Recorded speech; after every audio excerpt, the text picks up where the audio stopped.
serving the Republic of the Philippines for more than 75 years. Ito po ang Presidential Broadcast Service. Ang Pilipinas ngayon. Narito na ang pinakamainit na mga balita na nakalap sa bawat sulok ng bansa. Ihahatid sa bawat Pilipino saan man kayo sa mundo.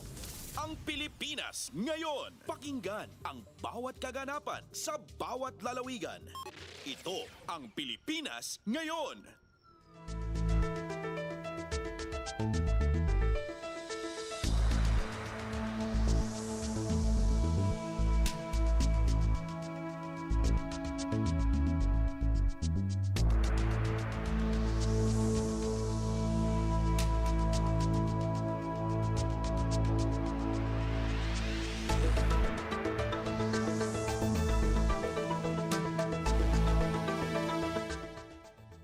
Magandang araw po sa ating mga tagapakinig. Welcome po muli sa ating programang Ang Pilipinas Ngayon.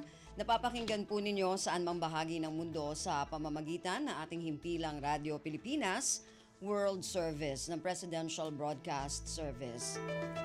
Napapakinggan po tayo sa mga sumusunod na shortwave frequencies sa 9.925 MHz, 12.120 MHz at 15.190 MHz.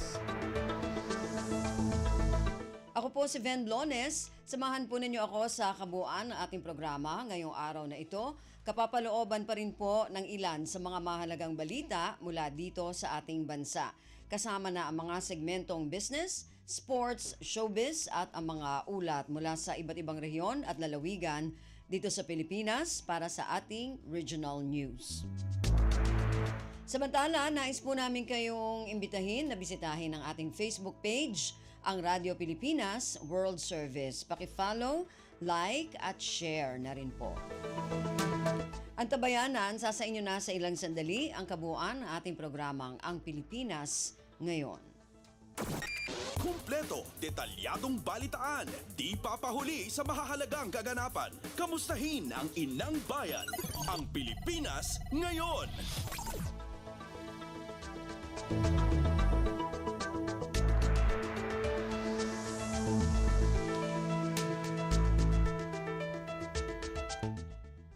Sa ating mga balita, nakibahagi si Pangulong Ferdinand Romualdez Marcos Jr. sa ika-6 na Indo-Pacific Business Forum o IPBF sa Shangri-La The Fort sa Taguig City nitong Martes, Mayo 21.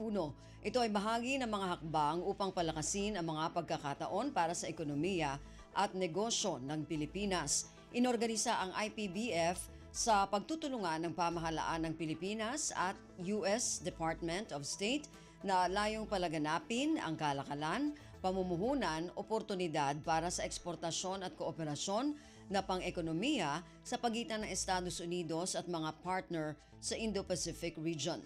Para sa taong ito, nasa 500 business leaders, project developers, government officials, industry experts at iba pang stakeholders sa rehiyon ang nakiisa sa IPBF. Narito ang kabuang mensahe ni Pangulong Ferdinand Romualdez Marcos Jr. para sa naturang kaganapan. It is an honor to address you today at the 6th Indo-Pacific Business Forum, a testament to our collective vision for a resilient and prosperous Indo-Pacific region. Through this economic framework, 14 partner nations have embarked on a transformative journey aiming to foster sustainable and inclusive economic growth. This forum's success is particularly significant as it precedes the inaugural IPEF Clean Economy Investor Forum in Singapore this June. The key themes we are discussing today, clean energy, digital transformation, supply chain resilience, infrastructure, emerging technologies, are at the heart of the IPEF agenda. These areas represent the pillars of our shared future, driving energy, security, decarbonization, digital trust, robust supply chains, and of course, technological innovation. The recent U.S. presidential trade and investment mission further solidified our commitment to deeper economic ties. We sought greater participation in global value chains, increased foreign direct investment, and a sustained, robust economic growth, recognizing that an economically strong Philippines will be a valuable ally in the region. The Philippines co-hosting of the 6th IPBF reaffirms our dedication to stronger stakeholder engagement and to deeper economic ties that are worker-centered, sustainably driven, inclusive, and targeted towards meaningful economic activity for all our countries. This forum provides a platform to showcase our investment opportunities, economic potential, and ongoing development projects, solidifying our leadership role in the Indo-Pacific region. As the Philippines occupies a strategic position in the Indo-Pacific, we are leveraging our strategic geopolitical location, economic engagements, and participation in regional agreements. With this region accounting for over 1/3 of global economic activity, this presents immense opportunities for our nation. We are proud to be a major contributor, with our GDP ranking amongst the fastest growing in the region, coupled with our burgeoning population and significant trading outputs. I am proud to share that our economic achievements have been outstanding in the last 2023. The Philippines' 5.5 GDP growth surpassed major economies in Asia based on the latest available data. Foreign direct investment continues to flow in, with 4 consecutive months of expansion. Our investment pledges have also soared, reflecting a healthy pipeline of inward FDI. Notably, IPEF partner countries play a significant role in our robust economic growth, contributing substantially to our FDI and other approved investments.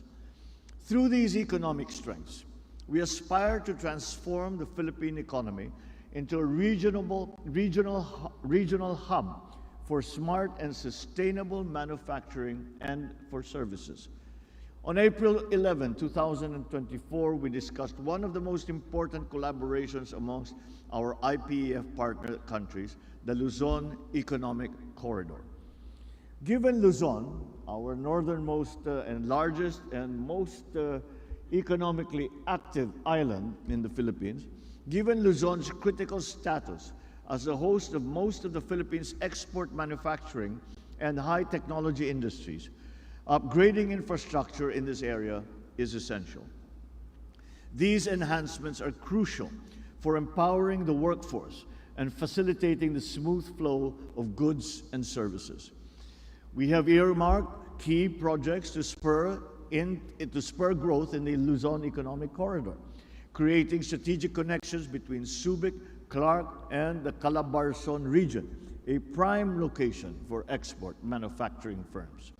These initiatives will enhance freight transport services, mobility, and access to key economic zones, ensuring business continuity and positioning the Philippines as a regional hub for agribusiness and logistics in the Asia-Pacific.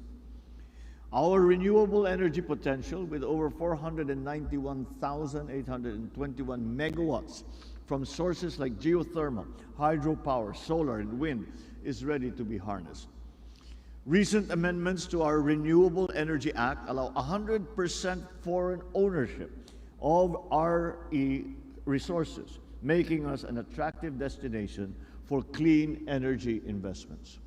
We intend to tap this vast potential as we target to increase the share of renewables in our power generation mix from the current 22% to 50% by the year 2040. Since the COVID-19 pandemic and other socio-political concerns exposed the vulnerabilities of supply chains, we also emphasize the need for diversification and for resilience. As mentioned, we are focused on developing priority industries like electronics, semiconductors, critical minerals, and we want to attract investments that generate employment and strengthen our position in the global value chain. The Philippines is also embracing digital transformation, with a government-led strategy to enhance digital infrastructure, connectivity, and business facilitation.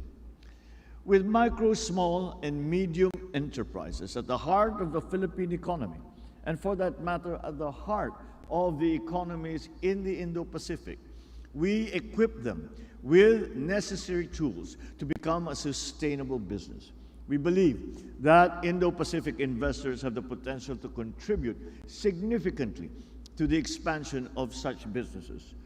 The Philippines also offers a strategic location with a robust experience and record in the IT BPM competencies and a strong direction towards upgrading business process outsourcing into knowledge process outsourcing, such as market intelligence, business analytics, legal services, and AI, amongst others.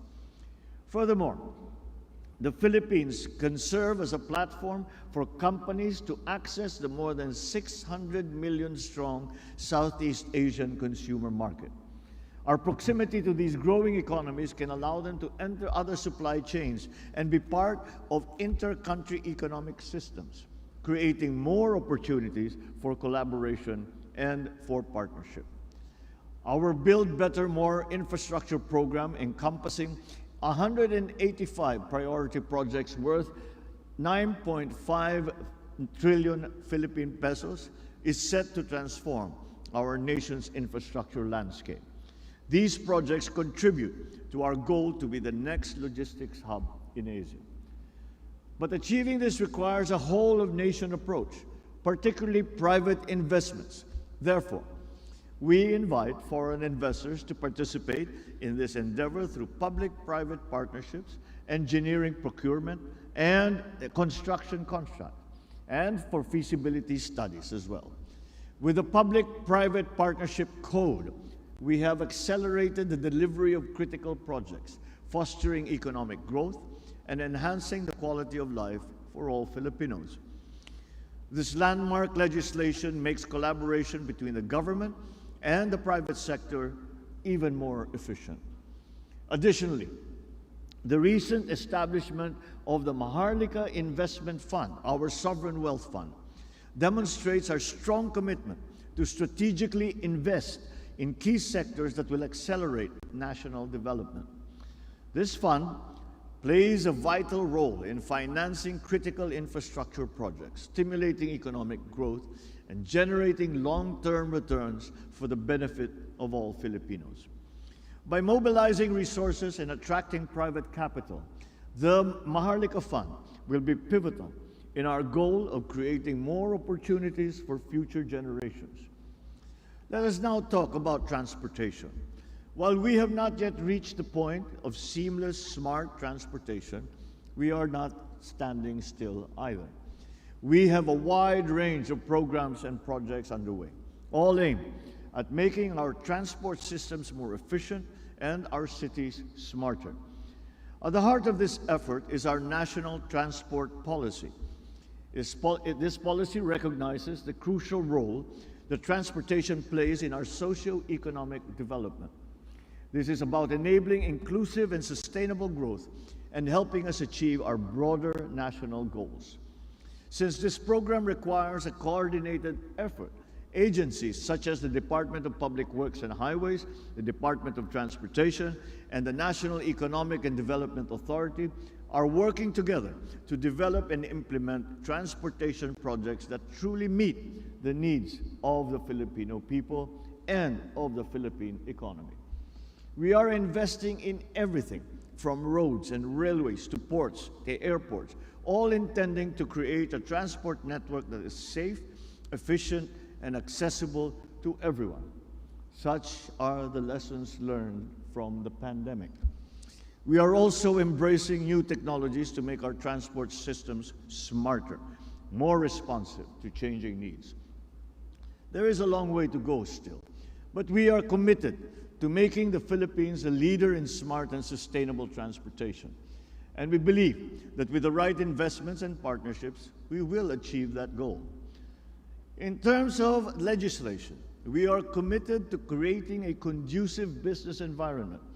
Our game-changing reforms such as the corporate recovery and tax incentive for enterprises or CREATE Act, and initiatives like the Ease of Doing Business Act and the Green Lanes for Strategic Investments Executive Order underscore this determination to attract and to support foreign investment. Significantly, there is now in the book, in the pipeline, the Create More Act, which represents a significant leap forward as we expand and refine the incentives introduced under the original CREATE Act. Through this, we are making the Philippines even more attractive for investments, both local and foreign. With Create More, we enhance the existing incentives by widening the range of eligible activities and providing greater flexibility in the application process.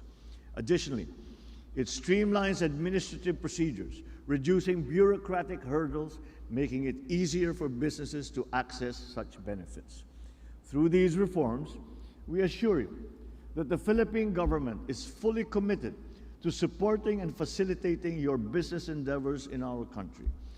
We extend our hand in partnership and stand ready to provide any assistance that you may require as you navigate the business landscape of the Philippines.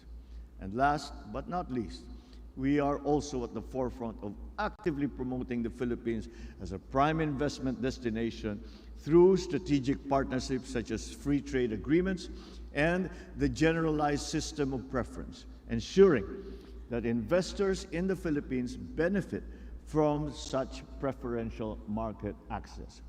Through our ties with different countries, our nation enjoys access to various markets, including the ASEAN market, the Regional Comprehensive Economic Partnership, the Philippines-Japan Economic Partnership Agreement, amongst others.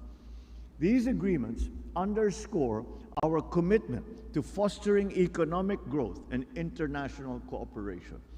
With RCEP, investors can access other markets from RCEP countries by manufacturing and exporting their products from the Philippines. It is important as well, not just to be physically in the right location, but also to have access to other markets by way of FTAs and other tools. The Philippines is one of the best countries when it comes to all of these. Allow me to wear my salesman's hat for a little bit. Before I end, I want to emphasize the Philippine economy is not only growing, but I should say it is also thriving.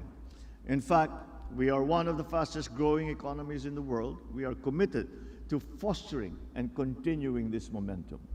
We are continuing to formulate transformative reforms to ensure a conducive business environment, cultivate a skilled and competitive workforce to drive industrial transformation. Through these steadfast efforts, we are attracting foreign investments that are not only fueling our growth, but also broadening our economic base. As we forge international collaboration and trade agreements, we create stronger economic ties with nations across the globe. Therefore, I am confident to be able to say that the Philippines stands at a pivotal moment in its economic journey. We remain at the forefront of ensuring collaboration, innovation, and a shared vision for a prosperous Indo-Pacific region. Together we can unlock unprecedented opportunities for growth and for development. So we invite you to join us in this exciting journey, and together let us make it happen in the Philippines. Thank you very much and good morning. Si Pangulong Ferdinand Romualdez Marcos Jr. Pasada ng mga balita mula sa Pilipinas para sa mga Pilipino saan man sa mundo. Ang Pilipinas ngayon.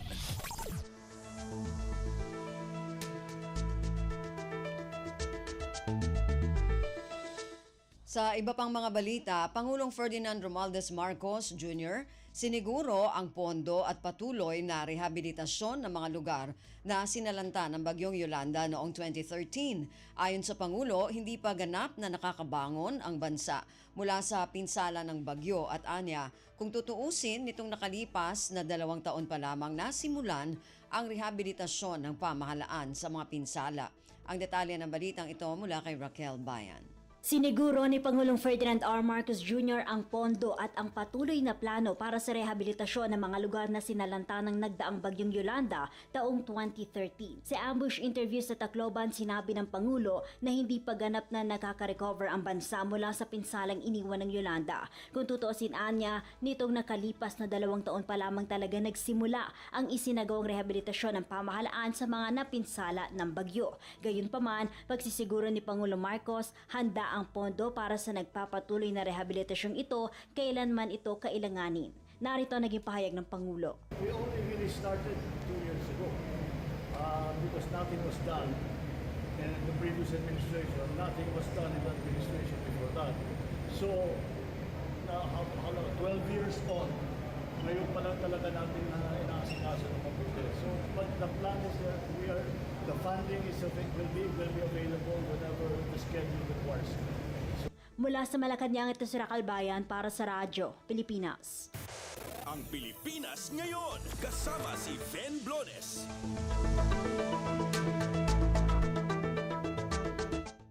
Bumaba sa pwesto bilang leader ng Senado si dating Senate President Juan Miguel Zubiri. Sa maikling panayam bago ang sesyon nitong Lunes sa Senado, kinumpirma ni Zubiri ang change of leadership at inamin na heartbroken sa nangyari. Sa kabila nito, patuloy pa rin anyang susuportahan ni Zubiri ang kalayaan ng mataas na kapulungan. Ibinida rin ni Zubiri ang mga napagtagumpayan ng 19th Congress Senate sa ilalim ng kanyang pamumuno. Kasama niya dito ang pagkakaaproba ng ilang key legislations gaya ng Maharlika Investment Fund Law, Internet Transactions Act at iba pa. Nagpasalamat rin ng senador sa suportang natanggap sa halos 2 taon ng kanyang panunungkulan bilang Senate President. Partikular na pinasalamatan ni Zubiri ang 7 senador na nananatiling tapat sa kanya at hindi pumabor na mapatalsik sa pwesto, kabilang sina Senadora Lauren Legarda, Senador Joel Villanueva, Senador J.V. Ejercito, Senador Sani Angara, Senadora Nancy Binay, Senador Sherwin Gatchalian at Senador Bato de la Rosa. Kumpleto, detalyadong balitaan, di papahuli sa mahahalagang kaganapan. Kamustahin ang inang bayan, ang Pilipinas ngayon. Samantala, formal nang nanumpa bilang bagong leader ng mataas na kapulungan si Senate President Francis Cheese Escudero kapalit ni Senador Juan Miguel Zubiri. Si Senador Alan Peter Cayetano ang nagnumina kay Escudero bilang bagong Senate President na sinang-ayunan ng mayorya ng mga senador. Sa kanyang talumpati matapos ang oath-taking, tiniyak ni Escudero na walang magiging my team, your team o hindi magkakaroon ng pagkakawatak-watak sa Senado. Iginiit ng bagong Senate President na nasa iisang Senado lamang sila. Hinihingi rin ito ang paggabay ni dating Senate President Zubiri sa kakaharapin nitong bagong tungkulin at nagpasalamat sa tiwala sa kanya ng mayorya ng mga senador bilang bago nitong leader. Sa huli sinabi ni Escudero na nakahanda siyang pagsilbihan ang mataas na kapulungan sa abot ng kanyang makakaya, kasabay ng pagsisilbi sa Pilipinas at sambayanang Pilipino. Samantala, nilinaw ni Senate Minority Leader Coco Pimentel na sila sa minorya ni Senadora Risa Ontiveros ay hindi nakibahagi sa naging botohan para sa bagong Senate President. Gayunman, umaasa si Pimentel na magiging kasing patas ng pamumuno ni Zubiri sa Senado ang pamumuno ni Escudero sa lalo na sa minority bloc. Pasada ng mga balita mula sa Pilipinas para sa mga Pilipino saan man sa mundo. Ang Pilipinas ngayon. Kasunod ng pagbibitiw sa pwesto ni dating Senate President Juan Miguel Zubiri, sumunod ring nagbitiw sa pwesto ang ilang mga senador na kaalyado nito. Una nang bumaba sa pagiging majority leader ng mataas na kapulungan, si Senador Joel Villanueva na pinalitan ni Senador Francis Tolentino. Nagbitiw rin bilang Senate President pro tempore si Senadora Lauren Legarda at pumalit sa kanya sa pwesto si Senador Jinggoy Estrada. Si Senadora Nancy Binay ay nagbitiw rin bilang chairperson ng Senate Committee on Accounts, Committee on Ethics at Committee on Tourism at pinalitan ni Senador Alan Peter Cayetano. Binitiwan rin ni Senador Sani Angara ang chairmanship ng Senate Committee on Finance, Committee on Youth at Senate Subcommittee on Constitutional Amendments na tumatalakay ng panukalang economic tsa-tsa. Ang Pilipinas Ngayon, kasama si Ben Blones. Samantala, nagpaabot ng pagbati si Pangulong Ferdinand Romualdez Marcos Jr. kay Senador Francis Escudero kasunod ng pagkakahalal nito bilang bagong Senate President. Ayon sa Pangulo, suportado niya ang bagong liderato ng Senado at naniniwala na magiging prioridad sa ilalim ng pamumuno ni Senate President Escudero ang pagpasa ng mga batas na nakaangkla sa pagkakaroon ng bagong Pilipinas. Naniniwala ang Pangulo sa kakayahan ni Escudero dahil sa legislative record nito at dedikasyon na makapagbigay serbisyo sa publiko. Samantala, pinuri naman ng Pangulo si Senador Juan Miguel Zubiri sa panunungkulan at sa panahon ng pagiging leader nito ng Senado. Kumpleto, detalyadong balitaan, di papahuli sa mahahalagang kaganapan. Kamustahin ang inang bayan, ang Pilipinas Ngayon. Senador, iginiit na may mga patunay at testigo ang Senado sa koneksyon ni Bamban Mayor Alice Guo sa Philippine Offshore Gaming Operators o POGO sa Tarlac. Ayon kay Senador Sherwin Gatchalian, makikita ang aktibong partisipasyon ni Guo sa POGO batay sa mga dokumento at impormasyon na hawak ng Senado. Ang detalye ng balitang ito mula kay Nympha Asuncion. Giniit ni Senador Sherwin Gatchalian na may hawak na silang mga patunay ng partisipasyon ni Bamban Mayor Alice Guo sa operasyon ng malaking Pogo Hub sa kanilang lugar na na-raid at ipinasara ng mga otoridad. Ayon kay Gatchalian, base sa mga dokumento at impormasyon na hawak ng Senado ay makikita ang aktibong partisipasyon ni Guo sa Pogo. Kabilang na anya dito na bago naging alkalde, si Guo ay siya mismo ang naglakad ng mga permit development requirements para maipatayo ang Pogo sa lupang pagmamay-ari niya rin mismo. Nang mahalal naman niya ito bilang mayor ay pinirmahan nito ang mga building permit ng Pogo. Pinahagi rin ni Gatchalian na may mga natatanggap siyang mensahe na may mga gustong tumistigo tungkol sa koneksyon ni Guo sa Pogo Hub. Sa kabila nito, sinabi ng senador na sa susunod na magiging pagdinig ng Senado tungkol sa issue ay bibigyan nila ng panahon na makapagpaliwanag ang alkalde para maging patas dito. Ito si Nympha Asuncion para sa Radyo Pilipinas. Pasada ng mga balita mula sa Pilipinas para sa mga Pilipino saan man sa mundo. Ang Pilipinas Ngayon. Department of the Interior and Local Government o DILG Secretary Benjamin Abalos Jr. inatasan ng National Police Commission o NAPOLCOM na magsagawa ng pagdinig upang tuluyang alisin ang superbisyon ni Bamban Tarlac Mayor Alice Guo sa lokal na pulisya. Samantala, inirekomenda ng DILG sa Ombudsman ang preventive suspension sa alkalde kasabay ng pagbuo ng Special Task Force upang tingnan ang umano ay kaugnayan ni Guo sa Pogo Hub sa kanyang bayan. Ang detalye ng balitang ito mula kay Leo Sarne. Inatasan ni Department of Interior and Local Government o DILG Secretary Benjamin Abalos Jr. ang National Police Commission o NAPOLCOM na magsagawa ng pagdinig upang tuluyang alisin ang superbisyon ni Bamban Tarlac Mayor Alice Guo sa lokal na pulisya. Sa pulong balitaan sa Camp Crame, sinabi ni Abalos na nagbigay na siya ng direktiba sa NAPOLCOM na i-withdraw ang deputization ng alkalde bilang representante sa NAPOLCOM na nagbibigay sa alkalde ng kapangyarihan na manduhan ang lokal na pulisya. Sinabi ni Abalos na maaaring may patupad dito sa linggong ito. Nauna nang inirekomenda ng DILG sa Ombudsman ang preventive suspension sa alkalde kasabay ng pagbuo ng Special Task Force upang tignan ang umano'y kaugnayan niya sa Pogo Hub sa kanyang bayan. Mula sa PNP, ito si Leo Sarne para sa Radyo Pilipinas. Ang Pilipinas Ngayon, kasama si Ben Blones.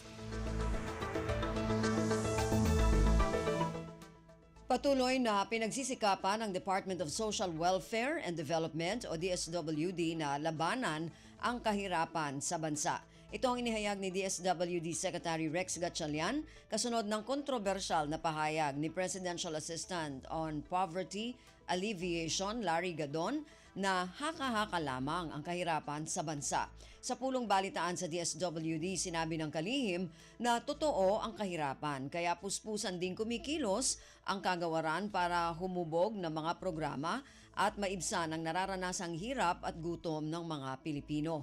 Kabilang sa mga programang itinataguyod nito ang Walang Gutom Food Stamp Program, Pantawid Pamilyang Pilipino Program o 4Ps at ang inilunsad kamakailan na ayuda sa Kapos ang Kita Program o AKAP na tulong naman para sa minimum wage earners. Dagdag ng kalihim, hindi tumitigil ang iba't ibang ahensya ng pamahalaan para mawakasan ang kahirapan at maabot ang marching order ni Pangulong Ferdinand Romualdez Marcos Jr. na maibaba sa single digit ang kasalukuyang poverty rate sa bansa.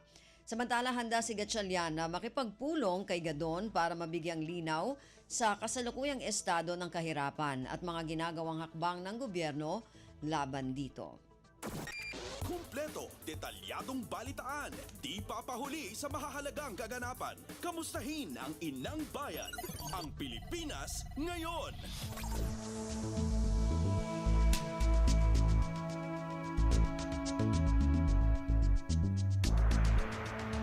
Narinig po ninyo ang ilan sa mga pangunahing balita mula dito sa ating bansa. Samantala, antabayanan naman po ang mga balita mula sa iba't ibang rehiyon at lalawigan dito sa Pilipinas para sa ating regional news. Balita mula sa lalawigan sa bawat rehiyon ng ating bayan. Dito sa Ang Pilipinas Ngayon.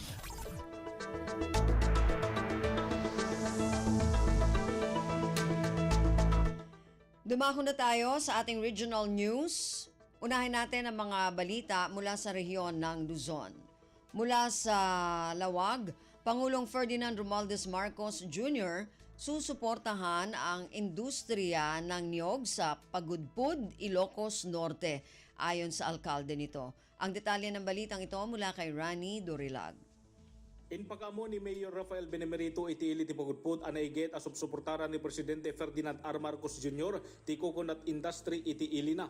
In bunanag na nga dadag iti maplanplano at ignay para iti development ti coconut industry gapu takaadwan iti nyog iti ili ti Pagudpud.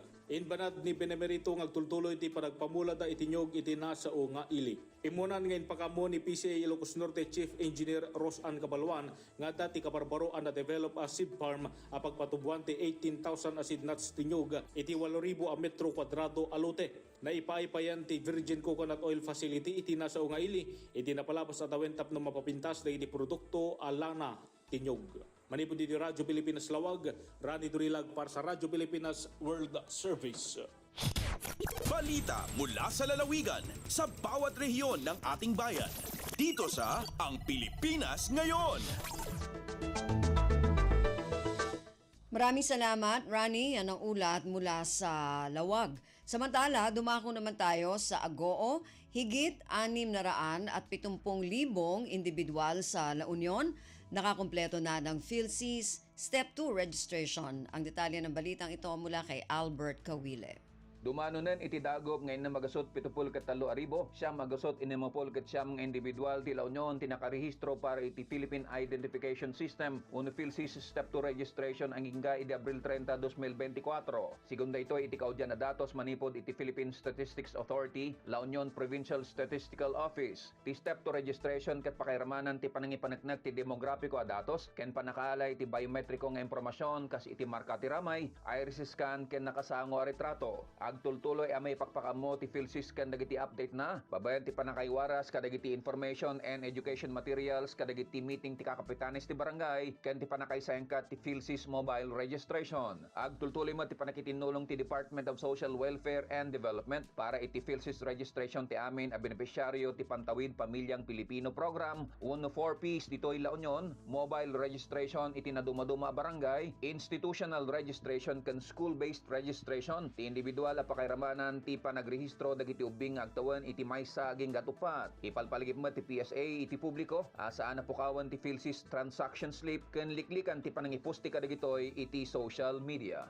Manipod RP Ago, Albert Kawile para ti Radyo Pilipinas World Service.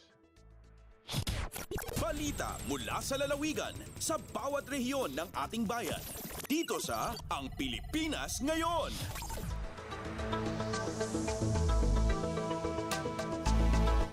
Maraming salamat, Albert. Yan ang ulat mula sa Agoo at kabuuan na ulat mula sa rehiyon ng Luzon. Dumako naman tayo sa rehiyon ng Kabisayaan mula sa Iloilo. Mahigit 100 illegal muffler na nakumpiska sa anti-muffler operation sa Iloilo City, sinira. Ang detalye ng balitang ito mula kay Janelle Baclay. Gintambungan sa mga opisyal sa Iloilo City Government sa pagpanguna ni Mayor Jerry Treñas ang ginpatigayon nga ceremonial destruction sang mga nakumpiska nga mga tambutso sa anti-muffler operation sa syudad sang Iloilo. Ginpatapakan sa pison ng mga muffler agud magupi kag hindi na magamit pa sa atubang sang Iloilo Freedom Grandstand.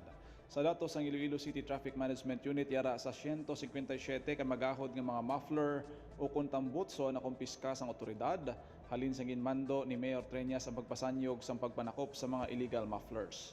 Dapat mangin sige-sige na kag hindi paguntatan ng operasyon pahayag sang alkalde sa atubang sa mga traffic enforcers nga amo ang frontliner sa dalan. Ginpasalamatan naman sang alkalde ang ICTMU kag ICPO sa pagbuylog sa kampanya kontra illegal mufflers. Gikan sa Iloilo, Janelle Baclay para sa Radyo Pilipinas World Service.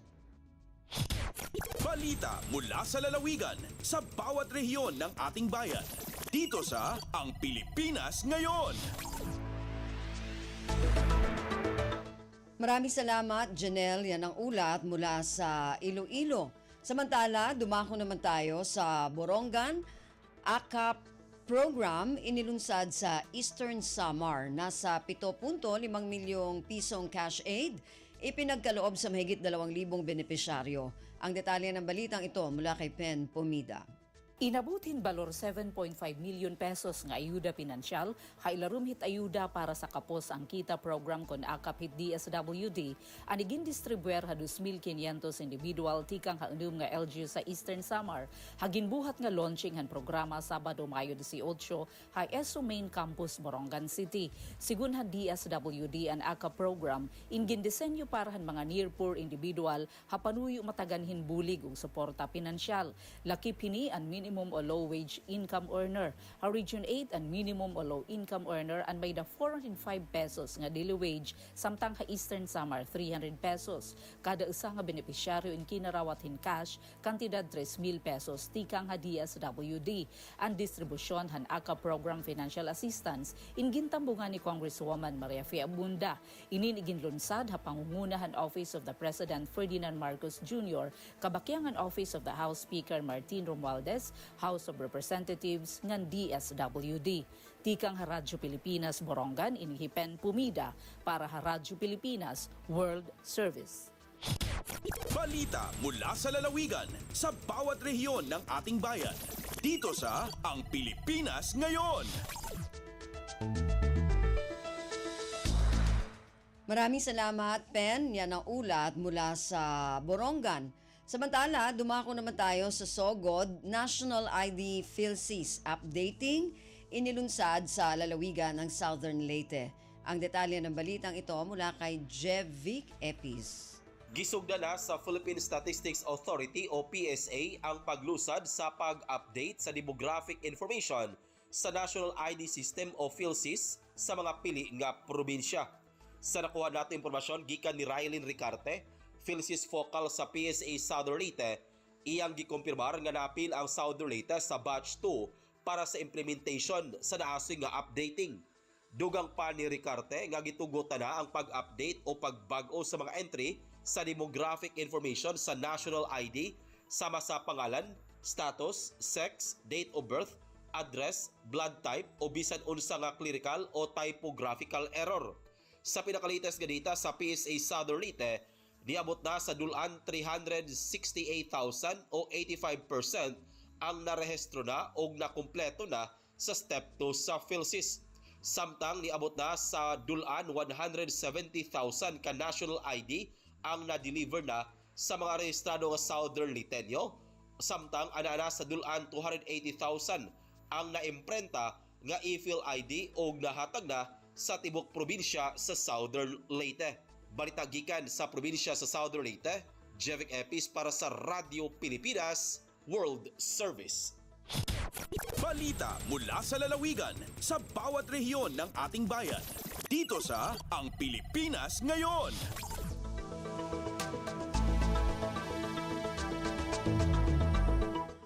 Maraming salamat, Jevic, mula dyan sa Sogod. Yan naman po ang kabuuan na ulat mula sa rehiyon ng Kabisayaan. Dumako naman tayo sa rehiyon ng Mindanao mula sa Cagayan de Oro.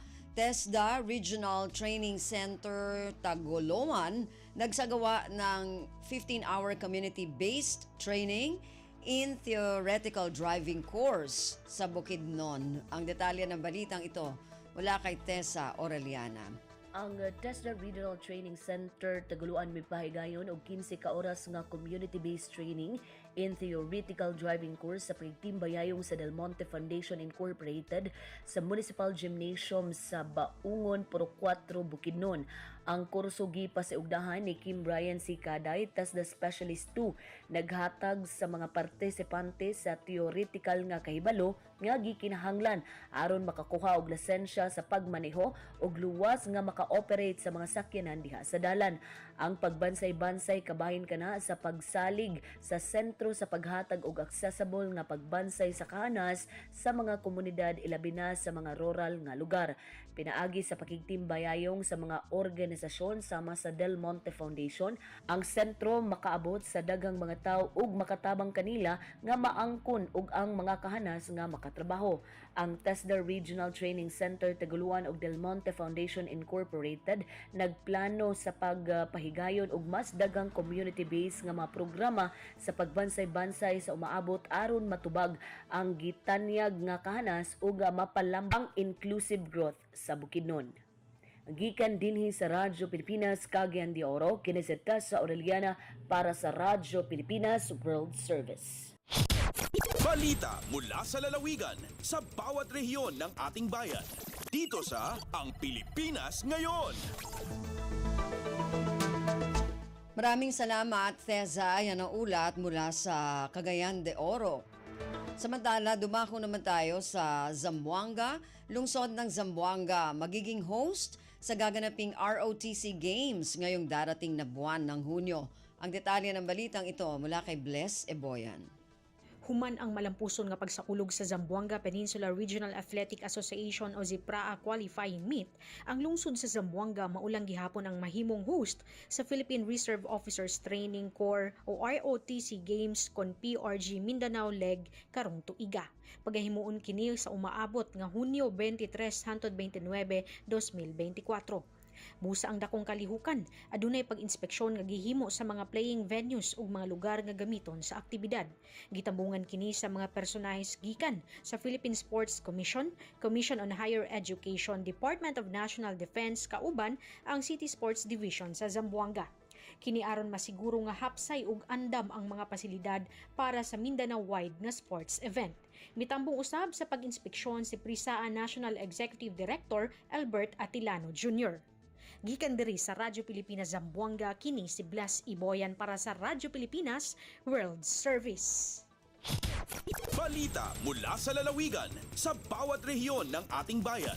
Dito sa Ang Pilipinas Ngayon.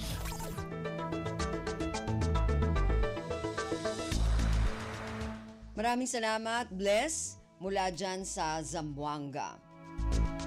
Dumako naman tayo sa Marawi. Farm inputs bilang bahagi ng Quick Response Assistance ng Bangsamoro Government ipinamahagi sa mga apektadong komunidad. Ang detalye ng balitang ito mula kay Johania Yusuf. Yamamagay sa mga tumbad ag ilaw Bangsamoro Autonomous Region in Muslim Mindanao, gulalan sa Ministry of Agriculture, Fisheries and Agrarian Reform o DINAMAFAR, si mga farmers sa piyang bipinasaan sa pamumulan sa Bokulaon o Dina El Nino. Pwede ko mga tumbad ay inipamagayran na lagi duka mais, mga pakamukamo, nitrogen fertilizer, adun pa na portable ro na solar water pump irrigation system, aayamala apakawgupkiran ko pakaigiran. Miyamamagay siran sa garden tools, tilapia, agubangos, fingerling sa adin na mga feeds ron para pamasiko mga ad na fish ponds yan. Kabasa Ismail Gimal, kapapantagan na focal person para sa Disaster Risk Reduction Management ng Bangsamoro, malas o kaya binasaan na agri-fishery sector sa Babkulaon si Isagyang kai Bangsamoro. Matagkon bed na paganaya panabangkiran, mapasad ko kaya declare a state of calamity intero a BARMM. Giya si Johania Yusuf, puun sa Marawi para sa Radyo Pilipinas World Service. Balita mula sa lalawigan sa bawat rehiyon ng ating bayan. Dito sa Ang Pilipinas Ngayon. Maraming salamat, Joania, mula dyan sa Marawi. At yan po ang kabuuan na ulat mula sa rehiyon ng Mindanao.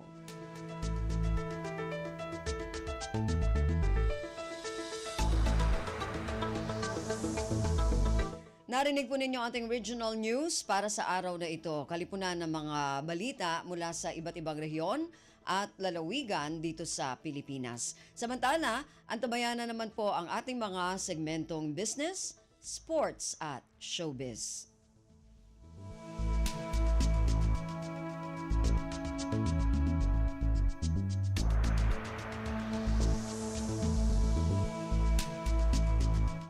Dumako na tayo sa ating mga segmento. Unahin natin ang ating business news. Narito si Stephanie Vicente. Lagay ng ekonomiya, kalakalan, negosyo at iba pa. Atin ang alamin dito sa Ang Pilipinas Ngayon. Magandang araw, narito tayong muli para sa segmentong Balitang Negosyo at Kalakalan. Iniulat ng Board of Investments o BOI na nakapagtala ito ng kabuang 2.36 na trilyong piso na approved investments buhat ng magsimula ang Administrasyong Marcos noong Hulyo 2022 hanggang Abril 2024. Ayon kay BOI Director Sandra Recolizado, ang 2.36 trillion peso investment record ay kinabibilangan ng 157 proyekto na katumbas ng $42 billion na halaga ng investments. Nagpapakita ito ng mataas na kumpiyansa ng mga investor at ng kaaya-ayang investment climate sa bansa. Nilinaw ni Recolizado na hindi kasama rito ang investments na inaprubahan ng Philippine Economic Zone Authority o PEZA at ng iba pang investment promotion agencies. Gayunpaman, sinabi niya na bumaba ang Foreign Direct Investments o FDIs sa first quarter ng 2024, subalit ang investment climate ay maaaring makabawi dahil kakasimula pa lamang ng taon at may nalalabi pang 3 quarters para sa BOI investment approvals, gayon din sa iba pang investment promotion agencies. Ang FDI mula Oktubre hanggang Nobyembre ng taong 2023 ay maganda aniyang palatandaan nito, makaraang magposte ito ng 9.59% pagtaas. Sinabi pa ni Recolizado na nanghihikayat ang BOI ng mas maraming investment sa pagsasagawa ng outbound missions, target ang mga bansa at kumpanya para sa mga espesipikong sektor ng bansa. Ang BOI ay nakatuon sa priority sectors ng Pilipinas upang makamit ang strategic positioning na i-develop o itaguyod ang bansa bilang strategic regional hub para sa smart at sustainability-driven industries. Kabilang sa priority list ang electric vehicles, renewable energy, smart manufacturing, smart agriculture, semiconductors and electronics, data centers, telecom infrastructure at cybersecurity. Bukod sa outbound missions, ang ahensya ay nagsasagawa rin ng business fora upang makakuha ng interes ng mga investor. Iniugnay rin niya ang foreign tours ni Pangulong Ferdinand R. Marcos Jr. sa pang-aakit ng mas maraming investments sa bansa. Lagay ng ekonomiya, kalakalan, negosyo at iba pa. Atin ang alamin dito sa Ang Pilipinas Ngayon. Sa iba pang mga balita, plano ng isang nangungunang milk, dairy at juice producer sa Qatar na magtayo ng isang large-scale fully integrated dairy facility dito sa Pilipinas. Ito ay ayon sa Department of Trade and Industry o DTI. Sa isang pahayag, sinabi ng DTI na nakipagpulong si Trade Secretary Alfredo Pascual sa mga opisyal ng Baladna sa Qatar noong Mayo 16 upang talakayin ang investment ng kumpanya sa bansa. Sa kanilang pagpupulong, sinabi ni Secretary Pascual na may malaking demand para sa dairy products sa Pilipinas na ang imports ay nagkakahalaga ng halos 3 bilyong piso. Aniya, ang pagtugon sa demand na ito habang sinusuportahan ang local production ang pangunahing prioridad ng kasalukuyang administrasyon. Sinabi pa ni Pascual na nakikipagtulungan ng DTI sa Department of Agriculture o DA upang bumuo ng mga polisiya na lilikha ng level playing field para sa lahat ng milk at dairy producers sa bansa. Lagay ng ekonomiya, kalakalan, negosyo at iba pa. Atin ang alamin dito sa Ang Pilipinas Ngayon.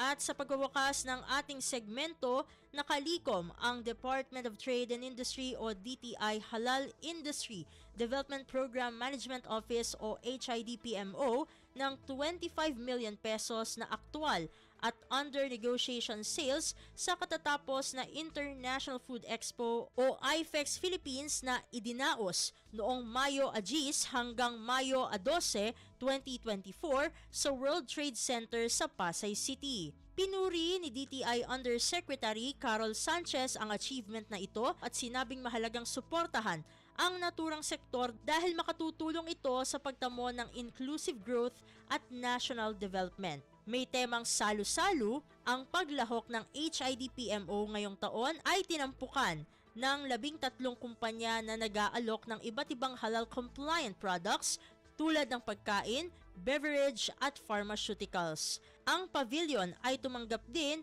ng 542 inquiries at 239 na buyers mula sa locals at foreigners na nagbigay diin sa tumataas na demand para sa halal products at services. Ang Philippine Halal Friendly Pavilion ay dinaluhan ng mga miyembro ng Diplomatic Corps tulad din ng Malaysian Ambassador to the Philippines Dato Abdul Malik Melvin Castellino, Brunei Darussalam Ambassador to the Philippines Megawati Paduka Abdul, mga miyembro ng Halal Export Board Member Agencies, industry partners tulad ng PCCI Makati at PCCI Quezon City at iba pang stakeholders mula sa halal certification bodies, academe at consumer groups. Ang tagumpay ng IFEX 2024 ay nagpalakas sa bisyon ng DTI na isulong ang Pilipinas bilang isang halal-friendly nation na may ultimate goal na iposisyon ang bansa bilang isang halal hub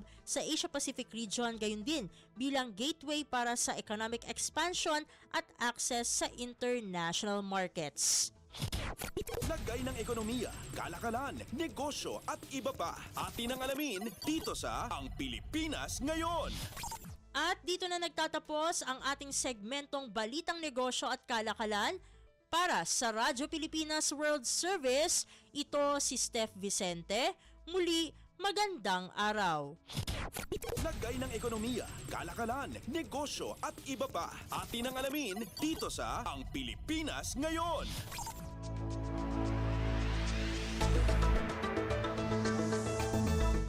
Maraming salamat, Steph. Yan ang ating Balitang Negosyo. Samantala, para sa ating Balitang Pampalakasan, narito naman si Leo Magpayo. Updates at pinakahuling mga usapin sa mundo ng palakasan. Atin ang pakinggan dito sa Ang Pilipinas Ngayon. Magandang araw. Narito na po ang Sports Balita. Madaling dinispatcha ni Filipina tennis star Alex Ayala ang kanyang kalaban para kunin ang kauna-unahang panalo sa qualifying round ng 2024 French Open nitong Lunes. Tinalo ng 18 anyos na si Ayala si Yexin Ma ng China 6-1, 6-1 sa unang round ng qualifiers sa Court 5 ng Roland Garros. Kailangan pang manalo ni Ayala ng 2 beses para makapasok sa main draw ng torneo. Kinailangan lamang ni Ayala na ipinagdiriwang ang kanyang kaarawan sa Huwebes ng 1 oras at 14 na minuto para dispatchahin ang Chinese counterpart. Susunod na mga kalaban ng Rafa Nadal Academy Scholar, si Tyla Preston ng Australia na una nang tinalo si Tara Worth ng Croatia 6-2, 6-4. Ang panalo ni Ayala ay sa kaparehong araw kung saan tumaas muli ang kanyang pwesto sa WTA rankings kung saan umakyat siya ng 2 pwesto sa 160th sa buong mundo mula sa 162nd. Updates at pinakahuling mga usapin sa mundo ng palakasan. Atin ang pakinggan dito sa Ang Pilipinas Ngayon. Nakuha ni Kiefer Ravena ang kanyang unang titulo bilang isang professional player pagkatapos mapanalo ng kanyang koponan na Shiga Lakes ang Game 2 ng kanilang Best of 3 Final Series laban sa Koshigaya Alphas 89-87 sa Japan B-League B2 Division. Nagtapos ang 30 anyos na Filipino import na may 10 puntos, 8 assists at 3 rebounds para tapusin ang magandang performance ng Lakes sa second tier ng Japanese League. Nanguna naman para sa Shiga si Justin Burrell sa nagawa nitong 25 puntos, 5 boards, 2 assists at 1 steal, habang nagambag si Brock Motum ng 17 markers, 7 assists at 4 na rebounds. Bago pa man ang panado, ang Shiga ay ilalagay muli sa B1 pagkatapos makapasok ng finals. Nalagay sa B2 ang Lakes ngayong season dahil sa malamyang performance sa nakaraang season kung saan nakakuha lamang sila ng 14 na panalo at nagtapos sa ika-23 pwesto. Updates at pinakahuling mga usapin sa mundo ng palakasan. Atin ang pakinggan dito sa Ang Pilipinas Ngayon. Nakatakdang lumipad ang Alas Pilipinas Men's Volleyball Team itong darating na Mayo 29 patungong Bahrain na magsisilbing host ng 2024 AVC Challenge Cup for Men sa Isa Town mula Hunyo 2 hanggang 9. Kinumpirma ito ni Alas Head Coach Sergio Veloso kung saan naghahanda na sila para sa prestiyosong event na magsisilbing qualifier para sa 2024 FIVB Men's Challenger Cup. Inamin ni Veloso na konting oras na lamang ang nalalabi para sa national squad na paghandaan ang Challenge Cup, subalit binigyan diin niya na gagamitin nito ang oportunidad na magkakilala sila ng husto at mapabuti ang kanilang laro para maging competitive sa oras na i-host ng Pilipinas ang 2025 FIVB Volleyball Men's World Championship. Nagrupo ang Alas sa Pool A kasama ang host Bahrain na nakakobra ng pilak na medalya sa nakarang edisyon na ginanap sa Chinese Taipei at ang malakas na koponan ng China. Sa kabilang banda, kasama sa Pool B ang Thailand, Pakistan at Kazakhstan, habang nasa Pool C naman ang Indonesia, South Korea at Qatar. Kasali naman sa Pool D ang Vietnam, Australia at Chinese Taipei.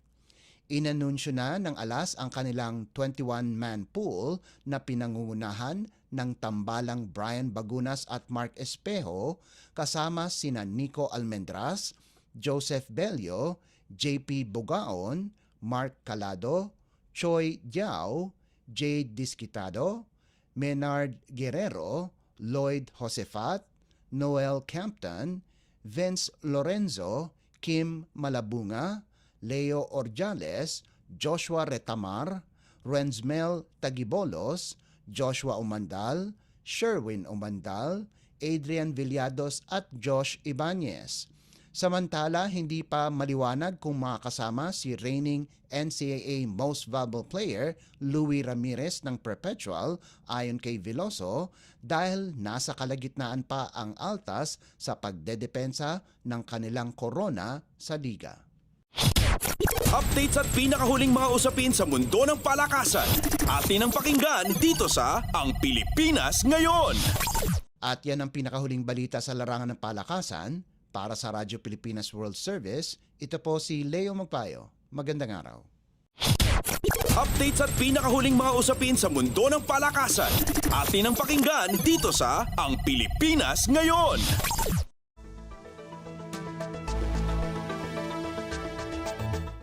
Maraming salamat, Leo. Yan ang ating balitang pampalakasan. Samantala, para sa mga nag-aabang ng mga chismis mula sa mundo ng showbiz. Para sa ating showbiz balita ngayong araw na ito, narito si Mama JT. Ang latest, ang hottest sa showbiz and entertainment. Heto na sa Ang Pilipinas Ngayon.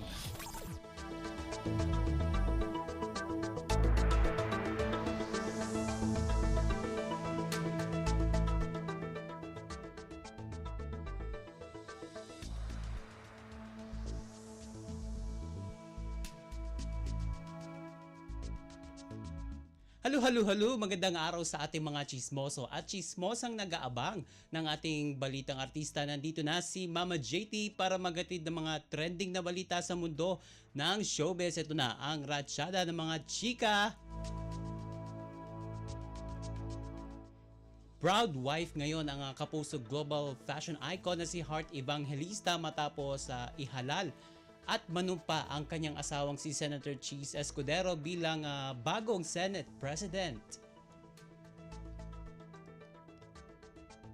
Sa Instagram stories, nirepost ni Hart ang isang clip na kuha mula sa oath-taking ceremony nito na in-administer ni Senator Mark Villar. At makikita sa video na nakatayo si Hart sa tabi ng kanyang asawa habang ito ay nanunumpa. Suot ang kanyang brown coat at trousers na tinernohan ng brown clutch at gold dangling earrings. At matatanda na pinalitan ni Senator Cheese Escudero si Senator Migs Zubiri bilang Senate President makaraang magbitiw sa pwesto si Senator Migs bilang Pangulo ng Senado. At ibinahagi rin ni Hart na nung nakalipas na mga buwan na nagdadalang tao ito sa kanya o sa kanilang magiging anak pero hindi ito nabuhay. Pero nitong Pebrero ngayong taon nang sila ay mag-renew ng kanilang wedding vows sa Balesin.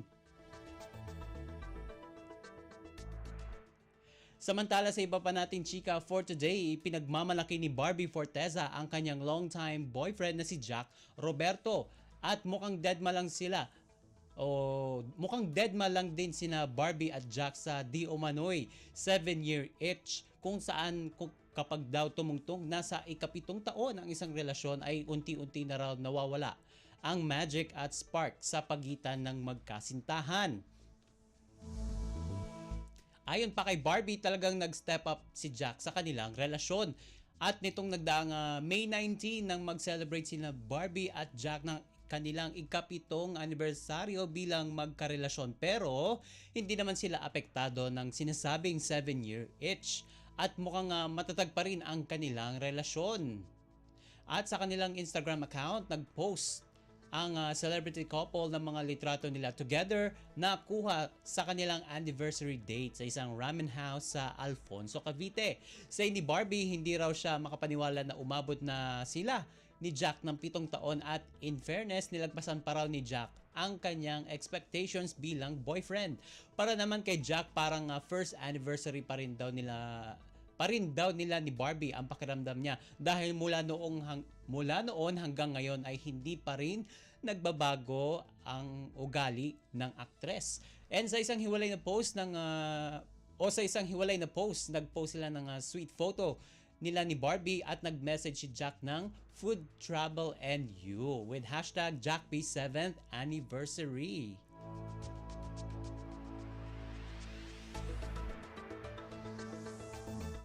At sa uli natin chika for today, may hirit ang veteranong aktor na si Gary Estrada nang matanong kung may mga natanggap ba siyang indecent proposals noong kabataan niya. Napag-usapan kasi ang tungkol sa mga alok ng mga matrona at bading sa mga male celebrities sa entertainment industry sa guesting ni Gary sa Fast Talk with Boy Abunda. At ito ang unang pagkakataon na na-interview ang premyadong TV host ng premyadong TV host ang aktor makalipas ang mahabang panahon. Sa isang bahagi nga ng nasabing panayam ay nadako ang usapan sa naging buhay ni Gary noong nagsisimula pa lamang siyang mag-artista. Kwento ng seasoned actor, una raw niyang pinasok ang pagmomodelo noong siya ay 16 years old pa lamang at pagsabit ng 19 years old ay nagdesisyon na siyang mag-artista tulad ng kanyang mga kapamilya. At talaga namang sumikat din ng todo si Gary noon at kinilala bilang isa sa mga matinee idol at heartthrobs ng dekada 90 at nagpa-sexy din siya sa ilang mga pelikula ng Viva Films. At isa nga sa mga tinanong ni Tito Boy sa aktor ay kung nakatanggap din ba siya ng mga indecent proposal dahil sa pagiging sexy actor. Ang diretsang tanong dyan ni Tito Boy, indecent proposals, nabastos ka ba? At tumugon dyan ng aktor at natawa ito sabay. Sabi niya na wala umanong nag-alok sa kanya. Pero katwiran niya, galing siya sa angka ng mga ehersito Estrada, kaya siguro ilag sila.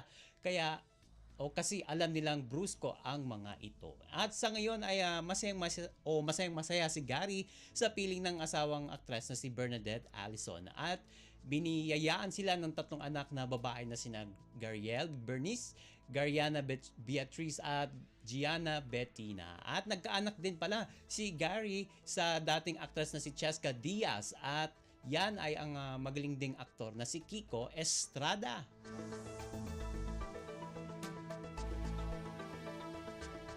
At wala na tayong oras para sa ating balitang artista. Maraming salamat mga kachismis sa pakikinig sa aking mga chika for today. Ako po si Mama JT para sa Radyo Pilipinas World Service. Ang latest, ang hottest sa showbiz and entertainment. Heto na sa Ang Pilipinas Ngayon.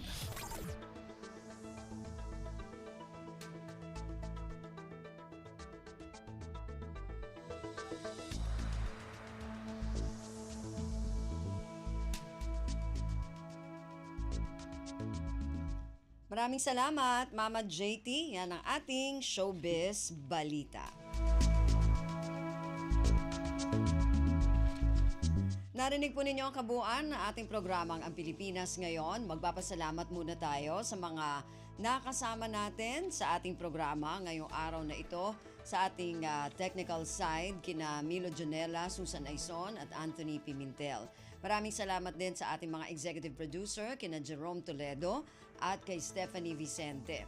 Sa mga nakasama natin sa ating mga segmento, sa ating Balitang Negosyo kay Stephanie Vicente, sa ating Balitang Pampalakasan kay Leo Magpayo, at sa ating Balitang Artista o sa Showbiz Balita kay Mama JT, sa ating mga kasamahan na nag-ulat mula sa iba't ibang rehiyon at lalawigan dito sa Pilipinas para sa ating regional news, at sa ating station manager na si Mr. Ray Sampang.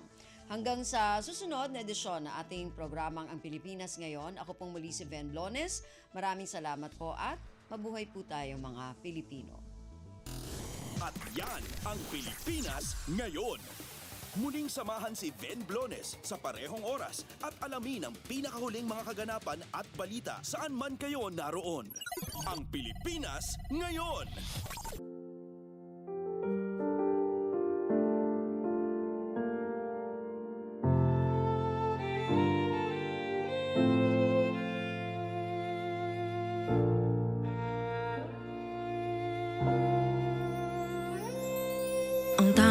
Pamaman ako'y edukasyong Pilipino, tinuturong galing at talino para maabot ang pangarap mo. Ang tanging handog ko sa'yo'y edukasyong Pilipino, diskarteng mula sa puso, mamamangha ang mundo. Matatag na mga guro, matatag sa mga pagsubok, matatag na mga mag-aaral, matatag na talino'y umiiral. Hinaharap ang hirap, walang takot sumugod, humahanap ng solusyon, ipaglaban ang edukasyon. Kabataang Pilipino, Muslim o Kristiyano, lahat ng paniniwala